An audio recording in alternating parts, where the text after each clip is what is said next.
Welkom by hierdie week se ANT politieke oorsig. Ons het dan 'n groot verrassing hierdie week. Ons gesels weer met Prof Theo Venter. Ons gaan kyk bietjie meer internasionale aspekte. Daar's nie noodwendig plaaslike aspekte waaroor ek en Prof kan gesels hierdie weekie, maar ek dink almal sal baie bly wees dat ons weer bietjie gou vinnig net 'n opvang kan kry oor wat internasionaal aangaan. So baie welkom terug by ons, Prof. Dankie Johnny, ja, is vir my ook lekker. Ek het besluit om net so 'n vinnige verskyningkie te maak. Ja, julle het baie om oor te praat oor die plaaslike politiek en jy sal dit waarskynlik met Roland doen. Die grondwetlike hof het vanoggend oor die NHI besluit en gesê, "Wow, dis ongrondwetlik." Ons het die Pala ding waaroor daar besluite geneem moet word en 'n klomp ander goed, maar ek gaan nou nie daaroor praat nie. Ek wil praat oor twee goed veral. Die een is die impak van Trump se besoek aan China. Ja. Trump het ook China besoek in 2017 en toe is daar groot ooreenkomste aangeteken. China sou 'n klomp Boeings gekoop het en so meer en so meer en so meer. En nou hierdie keer in 2026 is daar baie minder verwagtinge oor die besoek ekonomies gesproke, want ons het nou tariewe gehad, penaliserende tariewe op China en China natuurlik op Amerika. Ons het die oorlog in die Midde-Ooste, ons het die straat van Hormuz wat toe is. So Trump moes baie goed met die Chinese bespreek en die Trump wat ons ken, was vir die afgelope 2-3 dae in China 'n klein bietjie meer gedemp. Hy was minder uitgesproke. Baie komplimente uitgedeel. Ja, ek sou self sê daar was elemente van staatsmanskap in sy optrede wat nie altyd natuurlik nou dat hy terug is in Amerika is die spreekwoordelike hel weer los. Hy is weer besig om almal rondom hom, want daar kom 'n verkiesing in November, Babbe is nou gaan uitkom, maar kom ons kom terug China toe. So ek dink die groot vraag hier was, kon die Amerikaners 'n verstandhouding ontwikkel met die Chinese rondom die rol wat hulle speel in Iran? Ons weet hulle is een van die grootste handelsvennote van Iran. En as daar iemand is wat vir die Iranese regering kan sê, gaan sit om 'n tafel en maak vrede, dan is dit China. Ja. As daar iemand is wat met Putin kan praat oor die Oekraïne, is dit China.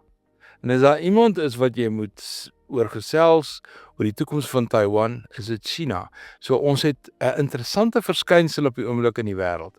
Ons het 'n onbetroubare grootmoondheid, dis Amerika. Ons het 'n opkomende grootmoondheid wat homself begin vestig, dis China. En dan het ons 'n afnemende grootmoondheid wat eintlik verbrokkel en dis Rusland. Rusland wil nog die rol speel van 'n grootmoondheid, maar is dit nie meer nie. En ons sien al hoe meer hoe die Amerikaners en die Chinese mekaar begin voel oor hoe moet hulle verhouding wees, want ons weet nou dat China het vir hom die globale suide eintlik as sy belang opgeneem. En Amerika natuurlik, dink ek die geïndustrialiseerde weste, maar hy behandel die Duitsers en die Engelse en die Spanjaarde behandel hy so sleg dat ek dink hy is besig om homself heeltemal te isoleer in hierdie groter prent wat ontvou internasionaal. Prof, ek het wel gesien, daar's 'n paar aspekte gewees wat iemand het 'n kommentator gesê toe Trump in China spesifiek was, dat Xi eintlik neergepraat het op hom, op 'n manier en dat hy nie teruggepraat het op die regte manier of hy nie wat se Engels woord retaliate het op die regte manier nie.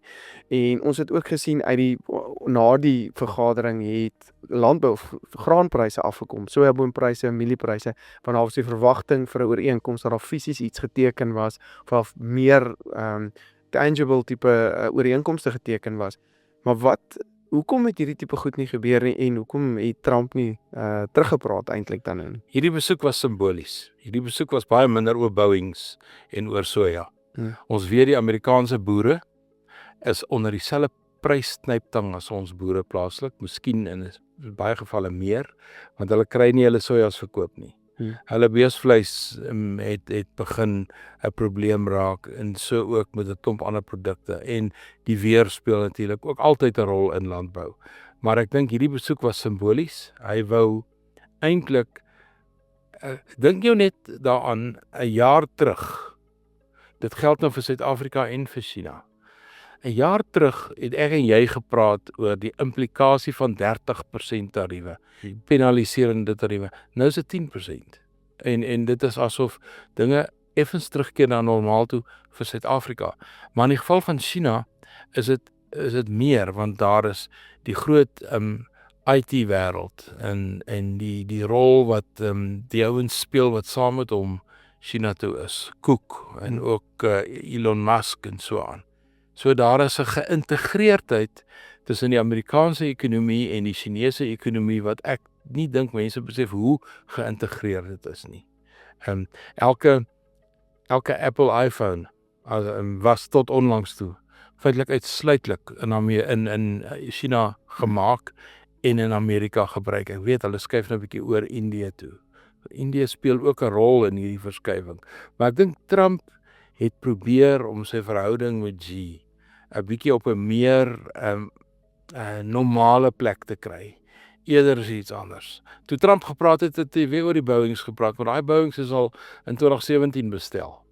Hy het weer oor soja gepraat, want die Amerikaanse middeltermyn, ek dink hy's China toe met die Amerikaanse middeltermyn verkiesing wat die 3 November gaan plaasvind eintlik in sy agterkop. Want die koste druk op die Amerikaanse verbruiker is net so hoog. Ek het nou die dag gesien, Bloomberg het 'n fotootjie gehad waar diesel $6.99 per gallon kos. Nou as jy dit omskakel in randterme, dan praat ons van omtrent R30 'n liter. Ja, Dis ja. Dis verskriklik duur vir die Amerikaners wat gewoond is aan $1.99. Dis eintlik die prys, die standaardprys.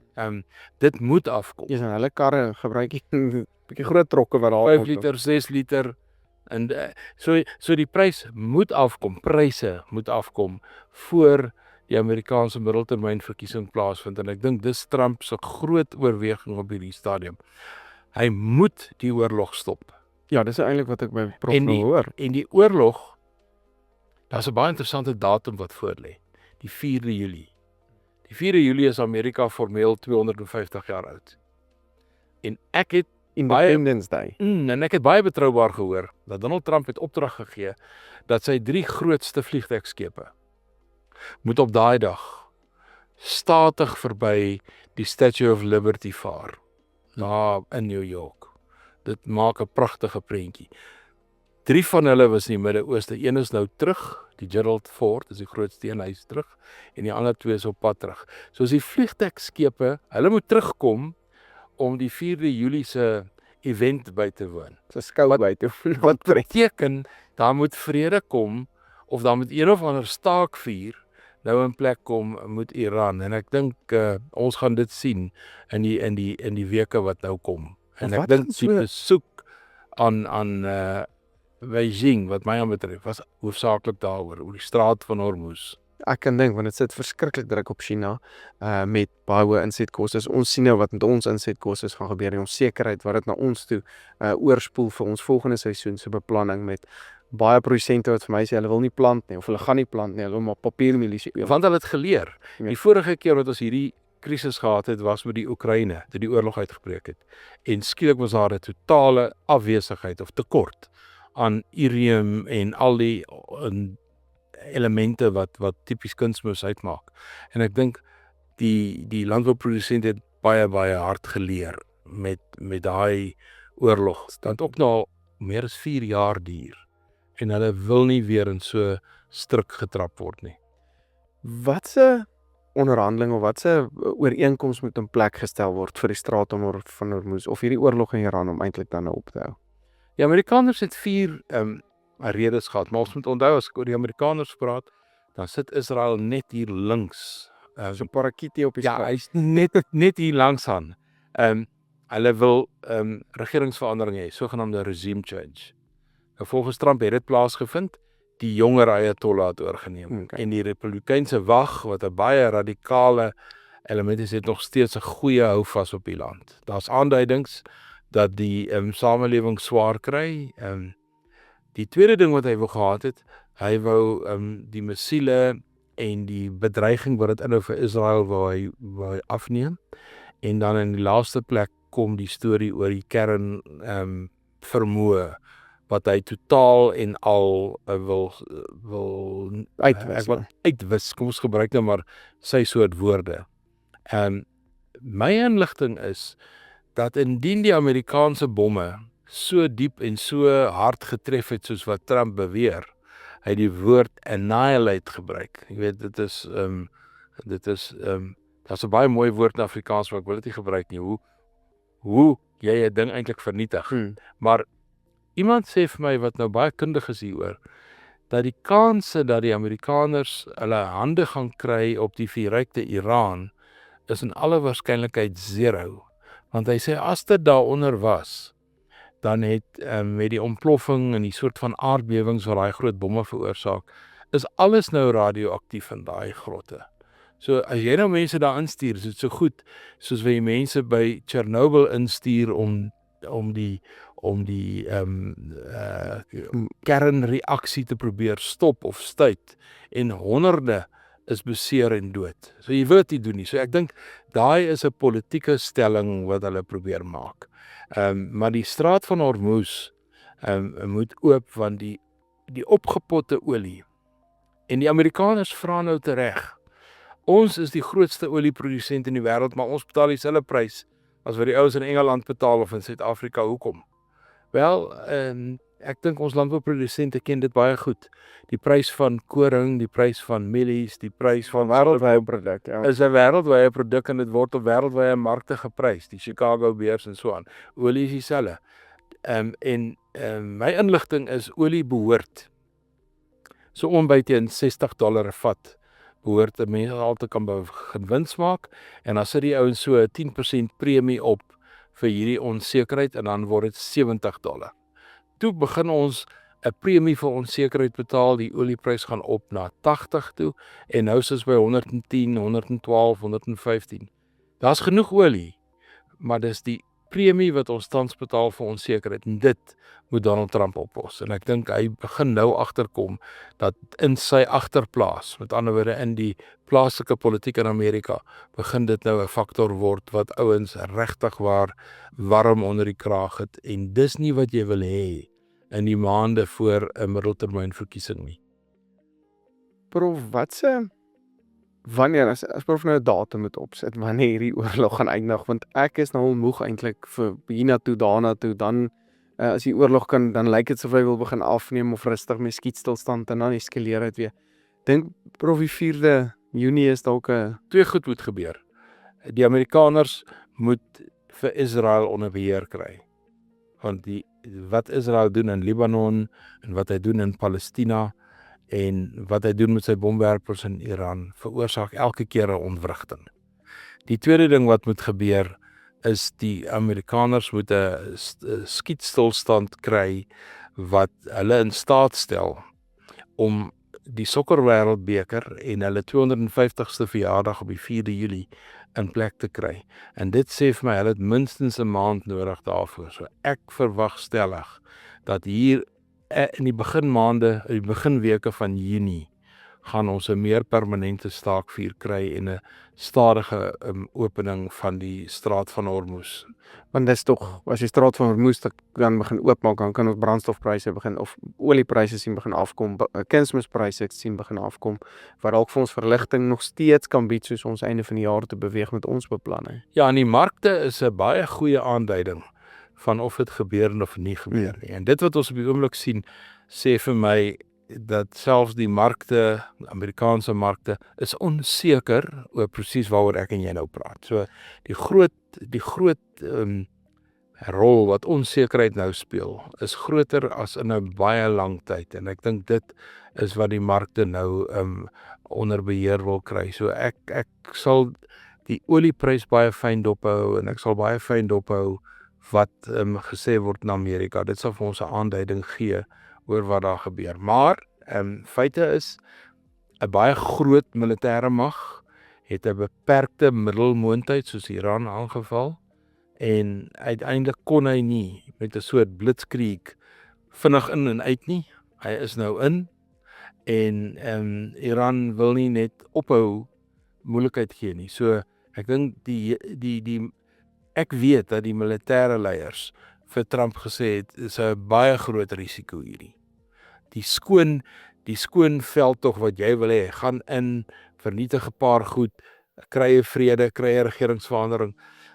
In die politiek werk dit nie so nie. Die goeders is baie meer gekompliseerd. Ja. Maar ek dink met China nou, en dis hoekom ek in die begin gesê het, die besoek China toe was nie vir vrye handel en groter Vir die ooreenkomste. soja mark nie, en Ja. sê dit goed nie. Dit was druk.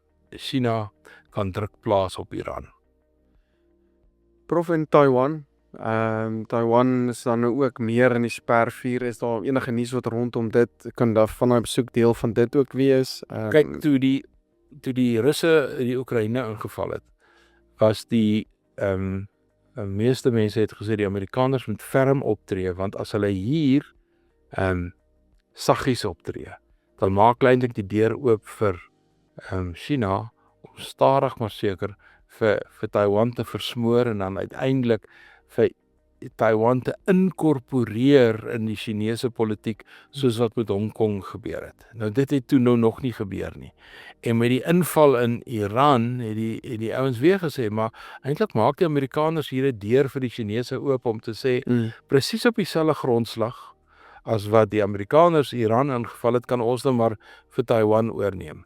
Maar ek dink die Chinese dink anders oor hierdie goed. Die Chinese dink nie van kwartaal na kwartaal of maand na maand. Hulle dink in 20 jaar en 30 jaar. En selfs in baie gevalle 50 jaar dink hulle vooruit. En ek dink in hulle langtermynbeplanning gaan Taiwan mettertyd geïnkorporeer word. En die vraag is, hoe gaan hulle dit doen?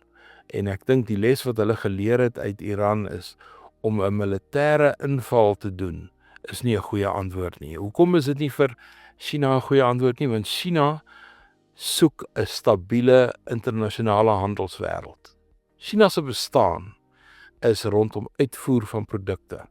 Nie plaaslike konsumpsie nie, maar uitvoere. En Taiwan het hom so ingegrawe in 3 of 4 tegnologiese areas, onder andere die maak van microchips en al die soort van goed, dat ek dink dit is wat Taiwan op hierdie stadium nog sy soort van sy soewereiniteit gee.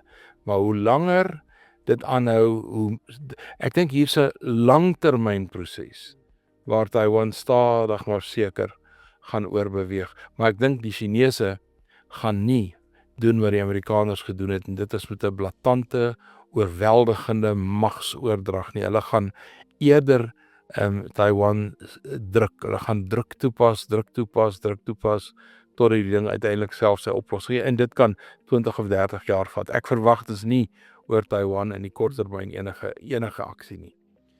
Baie dankie prof, dit was baie interessant, baie lekker om weer te kan gesels, weer 'n bietjie op te vang oor waarheen die markte gaan, en ek hoop regtig ons is reg dat hierdie teen Junie, begin Junie rond hierdie ding kan begin rustiger raak, en veral want ek dink dan begin baie van ons beplanning vir die volgende seisoen. Hopelik kan ons dan so 'n bietjie terugverligting kry in terme van insetkoste. En miskien moet ek net ten slotte sê dat ek wil nie oor die plaaslike politiek praat nie, vanweë goeie redes, maar ek dink tog as ek vir die president raad het in Suid-Afrika, na hierdie afgelope week of 2, moet hy kyk wat met Keir Starmer gebeur in Groot-Brittanje. Die feit dat die Arbeidersparty soveel stemme verloor het in 'n plaaslike regeringsverkiesing, maak dat sy leierskap nou onder druk is, en waarskynlik gaan hy hierdie rallytjie nie oorleef nie.